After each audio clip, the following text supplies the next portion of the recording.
kita akan bersama-sama saudaraku yang pria bersama dengan saya membacakan ayat 5, yang feminin perempuan membacakan ayat 6 dan seterusnya, dan ayat yang ke-10 kita bersama-sama membacakan 1 Yohanes 1 ayat 5. Lembaga Alkitab Indonesia memberi tema Allah adalah terang. 3, 2, 1. Dan inilah berita yang telah kami dengar dari Dia dan kami sampaikan kepada kamu. Allah adalah terang dan Dia sama sekali tidak ada kegelapan. Jika kita katakan bahwa kita beroleh persekutuan dengan Dia, namun kita hidup di dalam kegelapan, kita berdusta dan kita tidak melakukan kebenaran. Tetapi jika kita hidup di dalam terang, sama seperti Dia ada di dalam terang, maka kita beroleh persekutuan seorang dengan yang lain. Dalam darah Yesus, Anaknya itu, menyucikan kita daripada segala dosa. Jika kita berkata bahwa kita tidak berdosa, maka kita menipu diri kita sendiri dan kebenaran tidak ada di dalam kita. Jika kita mengaku dosa kita, maka Ia adalah setia dan adil, sehingga Ia akan mengampuni segala dosa kita dan menyucikan kita dari segala kejahatan. Sama-sama. Jika kita berkata bahwa kita tidak ada berbuat dosa, maka kita membuat Dia menjadi pendusta dan firman-Nya tidak ada di dalam kita. Amin. Yang berbahagia saudaraku mereka yang mendengarkan firman Tuhan menyimpang dalam hati dan Tuhan. Amin. Kekasih Kristus, ayat ini dituliskan oleh Yohanes, tentu rasul yang termuda dari segala rasul, dari ke-12 yang paling muda, dan beberapa teolog mengatakan dia juga seorang rasul yang lebih disayangi oleh Tuhan Yesus masa itu. Kenapa lebih disayangi? Karena ia yang lebih muda. Bahkan dia juga, rasul ini adalah yang hidup sampai di hari tua. Selainnya itu mati muda semua, karena ikut mengiring Yesus memberitakan ini. Dan tahun 100-an menurut para teolog dituliskan ini, tepatnya ketika Yohanes melayani di wilayah Efesus, Asia Kecil di Timur Tengah. Juga yang menjadi latar belakang daripada ayat ini adanya tantangan yang dihadapi umat Tuhan yang disampaikan kepada hambanya, yaitu Rasul Yohanes, di mana sekitarnya menentang tentang kekristusan Yesus Kristus, bukan ketuhanan, tapi kekristusan, tentang Ia disalibkan di bukit.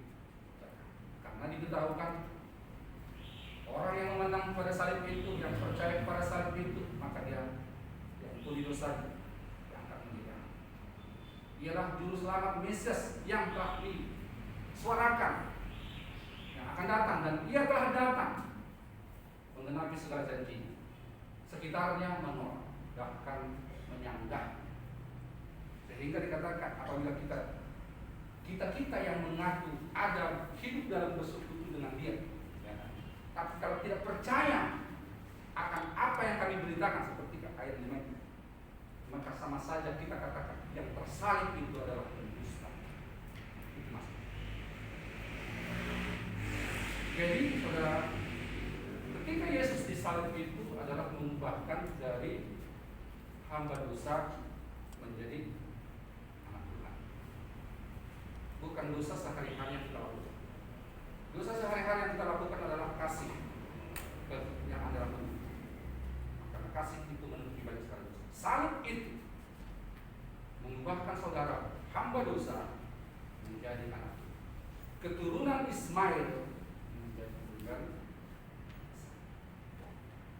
Sehingga saudara, selamatkah kita tatkala kita menerima Yesus Kristus? Selamat. Cukupkah itu? Selamat. Asalkan di situ Anda terima, Anda langsung mati. Tetapi kalau saudara masih ada kehidupan, berarti ada proses. Jatuh bangun, jatuh bangun. Bagaimana menutupi itu? Kasih. Itu sesuai dengan firman Tuhan. Kasih menutupi banyak sekali dosa. Salib itu saudara, mengubahkan kita, memampukan kita, memerdekakan kita menjadi anak-anak Tuhan, anak-anak yang merdeka, sehingga tidak hidup lagi di dalam hamba dosa, karena bukan lagi anak-anak keturunan hamba dosa. Maka salib Kristus itulah yang memerdekakan kita. Artinya menghapus kita, menghapus dosa kita dari desa sebagai. Di sini bukan berbicara dosa waris, tetapi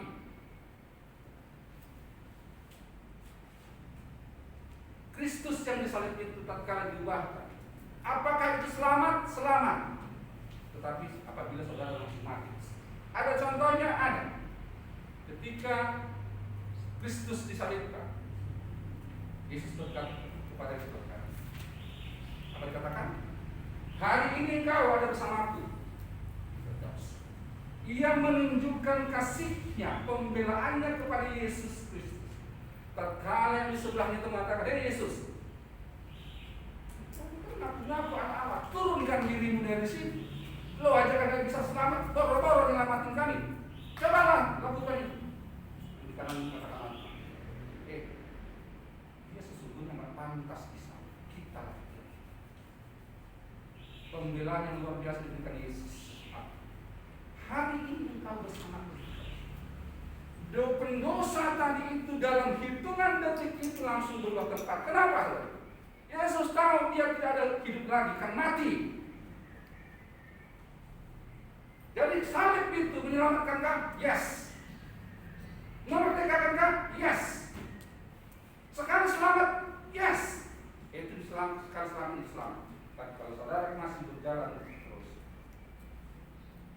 bukan ikut dosa saudara yang kemarin tadi malam, kemarin lusa tiap-tiap, Anda harus bertanggungjawabkan ini. Kalau Anda berdosa kepada negara, hukum negara berlaku kepada Anda. Anda berdosa kepada Tuhan, hukum Tuhan yang berlaku kepada saudara. Tetap diampuni, tetapi hukum negara tetap akan berjalan.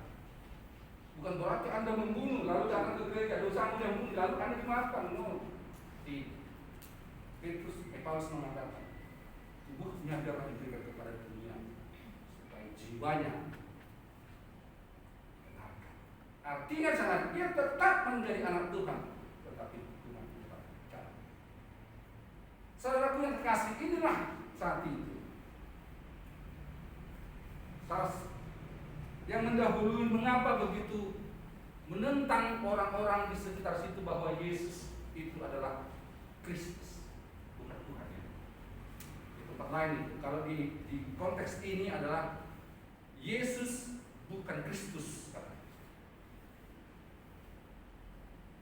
Lalu Yohanes menuliskan, saudara, di Alkitab saya dikatakan, yaitu di ayat yang ke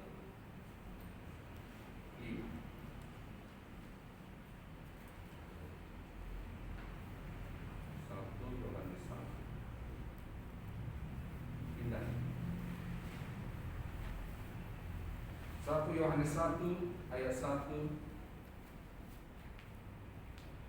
Kita saya katakan begini.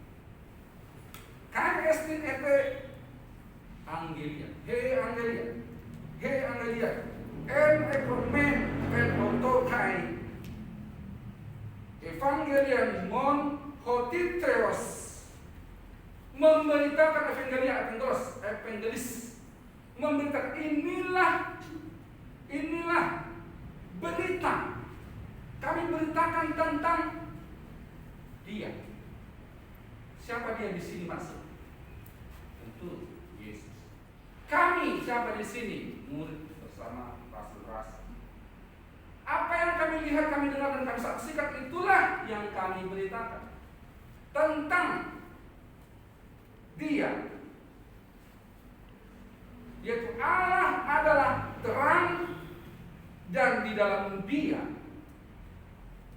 di dalam Allah itu nggak ada kegelapan.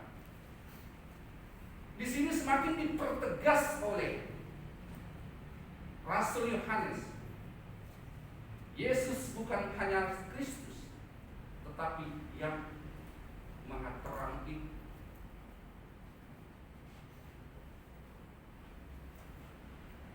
Dialah Allah. Kalau kita lihat saudaraku di dalam ayat sini dikatakan menggunakan teos ayat 5.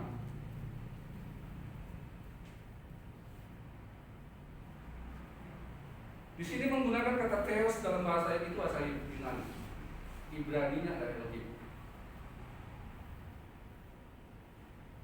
Dalam Kejadian 1 katakan Beresit bara Elohim, Allah menciptakan. Nah, inilah yang ditegaskan oleh Yohanes kepada orang-orang sekitar. Yesus bukan hanya Kristus, bukan hanya juru selamat, tetapi Dialah terang itu. Bukan hanya pengakuan Rasul bahwa Yesus adalah terang. Yesus sendiri mengatakan pun mengaku, akulah terang, akulah kebenaran, akulah kehidupan, akulah jalan, akulah dan lain-lain. Apa yang diperdengarkan oleh Yesus kepada rasul-rasul itu diperdengarkan kembali kepada orang lain. Loh, rasul kan itu manusia, Pak, bukan Tuhan. Mengapa kita? Yohanes ini manusia, Pak. Mengapa harus kita percaya kepada Dia, bukan Tuhan? Jawab kita bagaimana? Orang-orang teologi yang sudah memiliki gelar sekali, seringkali di sini seleo.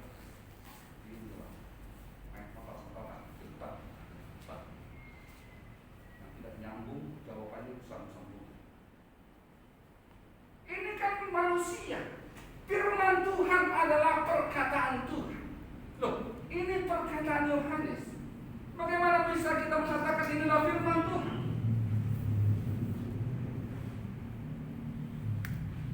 Inilah saudara kita gunanya belajar di hati. Rasul adalah kepanjangan lidah, mata, dan tangan Tuhan. Maka setiap apa yang dikatakan Rasul adalah sama dengan perkataan Tuhan. Maka apa yang dikatakan Rasul sekalipun dia manusia adalah firman Tuhan. Amin. Bagaimana Yohanes, Paulus yang kalian anggap itu adalah hebat, bahkan dia lebih hebat daripada rasul-rasul? Bukankah gara-gara dia, ajaran dia yang kalian ikutkan bukan ajaran Yesus? Buktinya dia tidak pernah melihat Yesus. Bagaimana kita menjawab ini? Murid Yesus ada 12,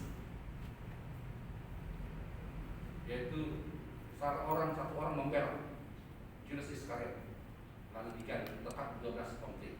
Tapi tidak ada di dalam 12 itu daftar nama Paulus atau Saulus. Bagaimana kita sebagai orang Kristen sudah belajar teologi untuk jawab ini? Yang kalian ikuti ajaran Paulus atau Tuhan Yesus? Banyak juga para sarjana kesleo menjawab, apalagi orang-orang yang suka bebat-bebat yang tidak ada henti-hentinya, bukan lagi menyatakan kebenaran, tetapi kesakitan, maniak. Kalau dia nggak debat, rasanya nggak nyaman dunia. Lebih baik dia debat daripada berbicara dengan istri. Banyak bukti, hampir every night, setiap malam debat-debat. Kapan ngobrolnya ini sama istri? Siangnya keras. Istri itu bukan pacarnya, perlu diajak ngobrol dulu, kan begitu. Lalu bagaimana jawab kita? Ada yang menjawab ngarang dulu, nggak nyambung, sampai stres orang yang bertanya itu sendiri. Ini model sudah menyandang gelar. Jawabnya bagaimana? Saudaraku, kalau kita lihat Yohanes, Yesus datang, Tuhan dalam rupa manusia, ya Kristus Yesus lahir diperkirakan. Katolik mengatakan 04, Injili mengatakan 01, ada mengatakan 0 tahun 4. Sedangkan Rasul Paulus, beberapa teolog mengatakan tahun 10. Berarti katakanlah 04, berarti 04, 03, 02, 01, 0, 4.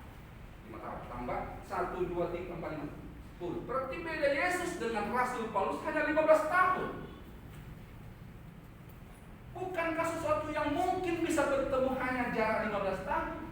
Sama saya seperti Anda. Saya sekarang pun 52, saudara. Saya sekarang umur berapa? 21. Kita beda 30 tahun kan bisa ketemu. Ya kan? Bagaimana tidak mungkin Rasul Paulus tidak pernah jumpa dengan Yesus? Karena setiap tahun itu Rasul Paulus itu selalu dibimbing oleh Imam Gamaliel. Ketika Imam Gamaliel itu datang ke pusat Betlehem ke Yerusalem, ia selalu ikut. Mungkinkah ketemu dengan Yesus ketika di Yerusalem? Selalu ketemu, hanya tidak tahu yang mana itu Kristus. Salah satu bukti murid ataupun rasul adalah saksi mata Yesus. Sehingga masukkah dalam kategori ini Rasul Paulus sebagai murid Yesus? Pernahkah dia melihat? Pernah. Dari logika teks, logika sejarah yang kita patahkan mereka yang menyangka. Jangan otot-ototan menyandang gelar. Gue ada dosen. Ke laut lo dosen. Gak begitu jawab. Buktikan dengan fakta sejarah. Hanya 15 tahun jarak Yesus dengan Paulus. Bagaimana tidak mungkin bisa ketemu? Sering ketemu. Lalu Anda katakan tidak pernah ketemu. Bagaimana Anda mengaku bahwa dia adalah rasul? Paulus mengatakan, dari Rasul Paulus, hamba Allah, menyampaikan Injil, berita tentang Allah. Rasul Paulus menuliskan, tapi yang diberitakan apa? Tadi 1:1.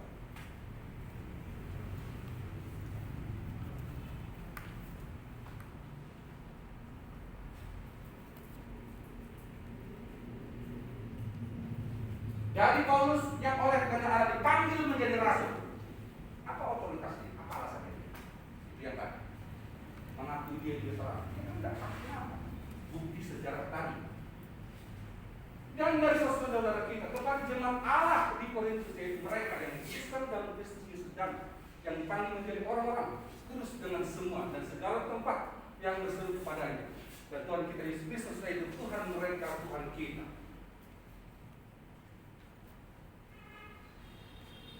Terus, tiga.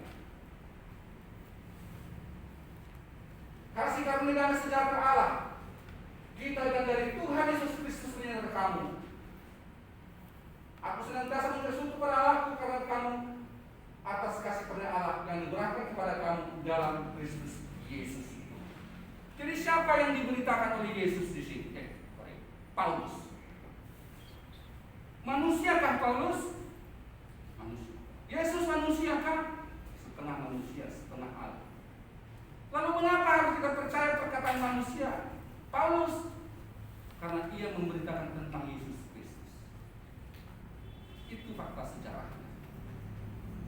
Simpel-simpel saya menghadapi orang muslim 2-3 kali terkunci. Makanya jemaat kita 80% itu muslim semua, non muslim semua. Saya tidak suka debat-debat yang dipakai channel-channel itu menunjukkan nanti siapa saya malah datang mereka nanti ke gereja. Karena di situ banyak sekali majelis kita saja mantan muslim, PDM saya saja mantan ustaz. Belum lagi jemaat-jemaat. Bagaimana kita mengkik mereka? Gak usah panjang lebar, langsung kepada dasar. Yesus bukan Tuhan, dia manusia. Oke, dia bahwa saya percaya Yesus adalah rasul. Kamu percaya Yesus adalah Tuhan? Tidak. Kamu percaya hanya Allah yang menyelamatkan dosa? Percaya Yesus yang melakukan itu. Siapa Yesus? Kekunci langsung. Ini sama saudara lagi. Wah, ribet, pusing. Langsung kunci aja, malah klik dia itu langsung. itu langsung tutup.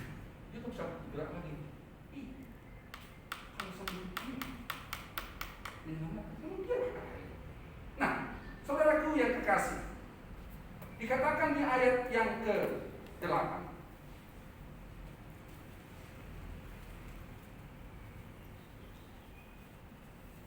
ayat 6, jika kita katakan bahwa kita beroleh persekutuan dengan Dia, Alkitab saya katakan begini, yang aipomen hoti koinonian. Coba sekali lagi. Koinonia. Coba semua. 1, 2, 3. Koinonia. Biasanya ditampilkan kata koinonia. Di sini koinonia. Harafiahnya adalah persekutuan, sekutu.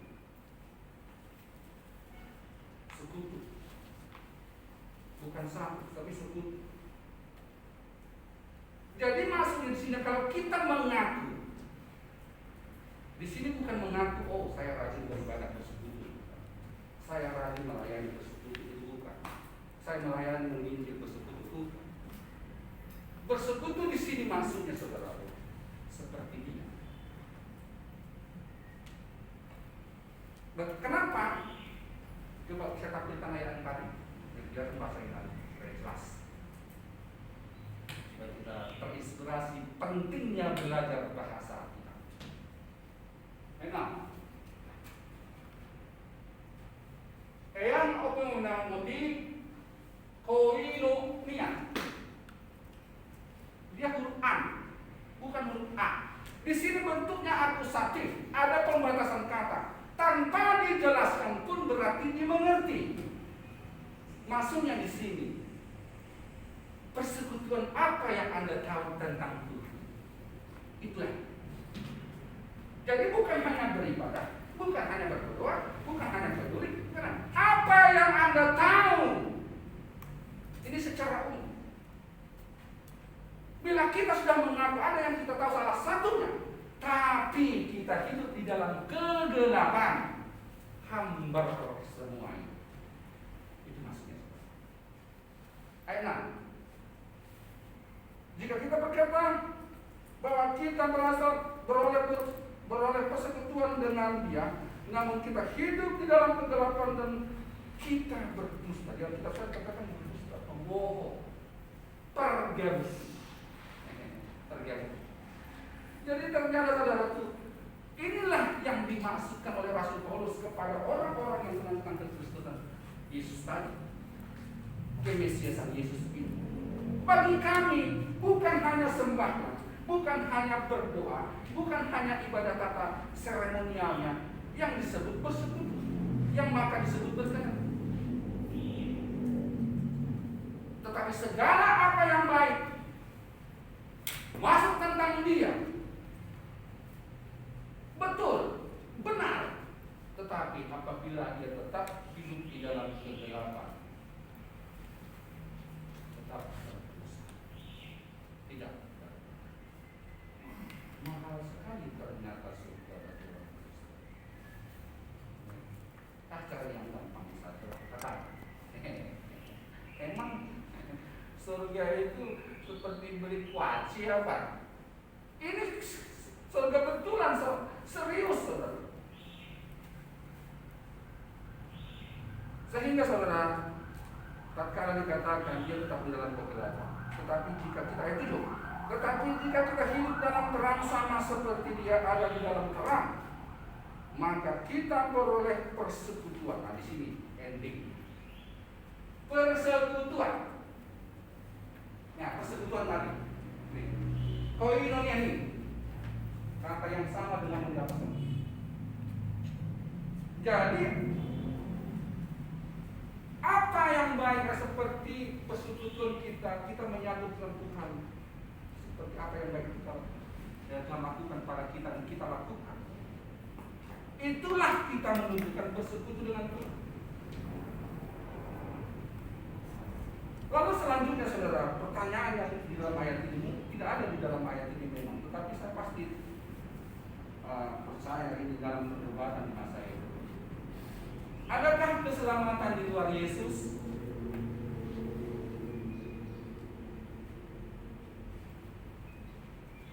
Ya.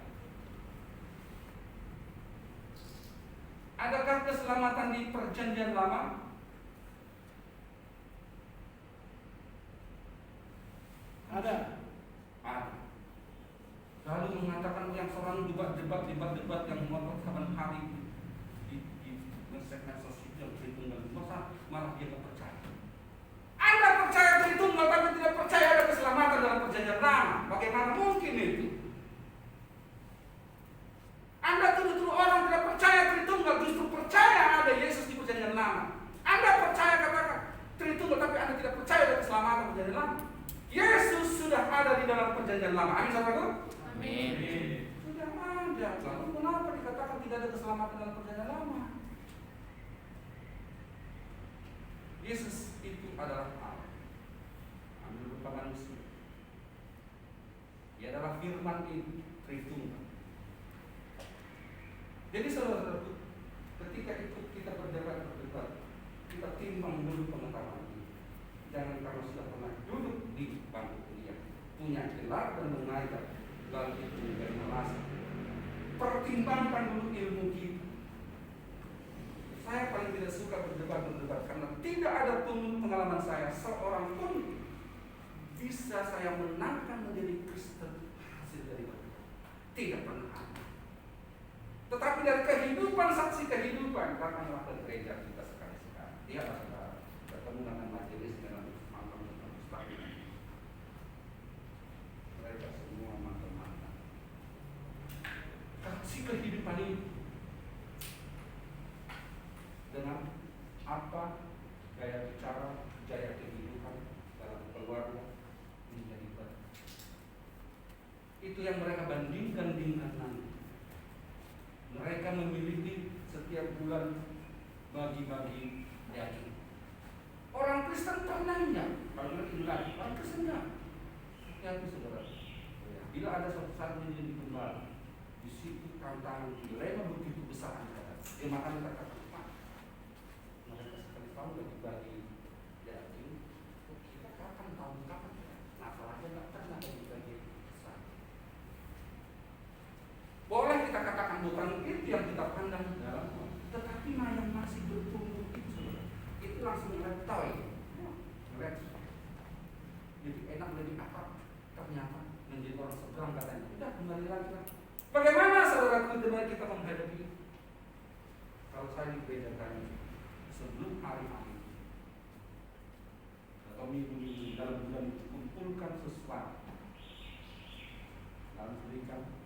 Jadi berkat, jadi mie, jadi beras. Jadi kita lebih dulu sebelum mereka ketemu. Biarlah kegantengan kita dilihat dulu terlebih dahulu daripada dia tak kecer lagi melihat gantengnya orang. Saudaraku yang kekasih, inilah yang dimaksud bersekutu di dalam Tuhan.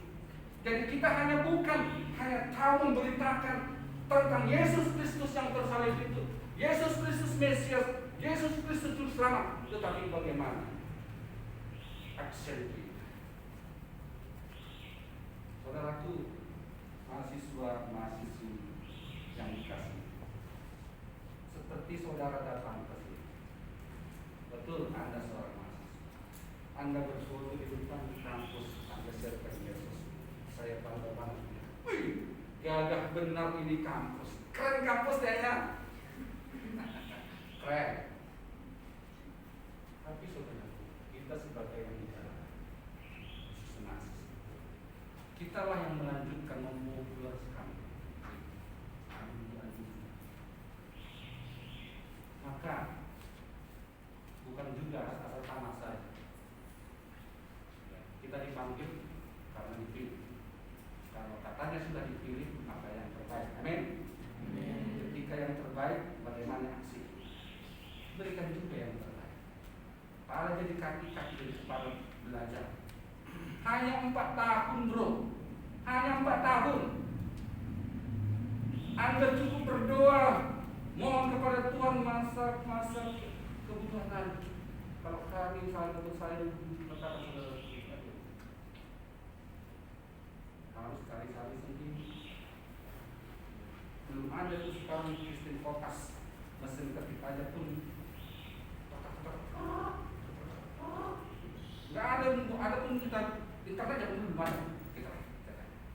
Sehingga saudaraku, kita inilah yang menjadi sekutu Tuhan, sekutu para rasul untuk memberitakan Injilnya atau estafet di kemudian hari. Amin saudara.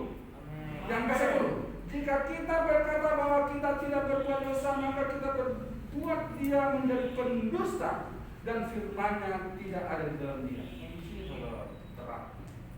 Ya, kalau kita mengaku bersekutu dan tidak mengaku, kita mengaku tidak pernah berbuat dosa, maka dikatakan orang-orang apa itu di Efesus, kami nggak butuh Yesus. Ya, kami bukan orang berdosa. Dewa kami ada, Tuhan kami ada, keselamatan kami juga ada. Tetapi saat itu Rasul Paulus mengingatkan khusus pengikut-pengikut atau umat-umat Tuhan. Ini khusus umat Tuhan. Maka dikatakan jangan ikut mereka. Apapun bila kita mengaku kita bersekutu dalam hidup, tapi kita tidak mengaku berdosa. Maksudnya di situ berarti setiap orang yang berdosa butuh salib itu, Mas. Itu penekanan. Butuh salib itu. Maka kalau kita mengatakan aku tidak pernah berdosa, tidak mengaku dosa, maka pembohonglah dia yang disalib itu, yang katanya untuk penebusan dosa.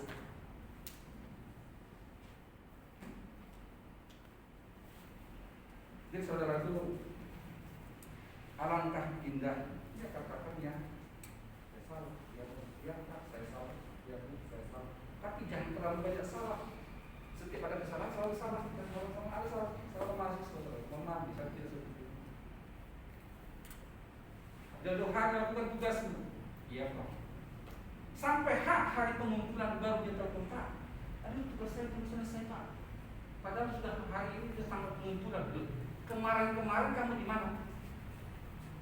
Mohon maaf Pak. Ya Pak, nanti berikan aku 1 minggu Pak. Aku saya berhenti. Oke, janji 1 minggu. Bukan 1 minggu, saya kasih bonus 1 minggu, 2 minggu. Oh terima kasih Pak, saya harus selesaikan Pak. Saya tunggu seminggu, gak ada kabar. Minggu 6 hari kemudian, Pak mohon maaf. Aduh, saya kesulitan Pak. Gimana nih Pak, ini padahal sudah janji saya harus kumpulkan.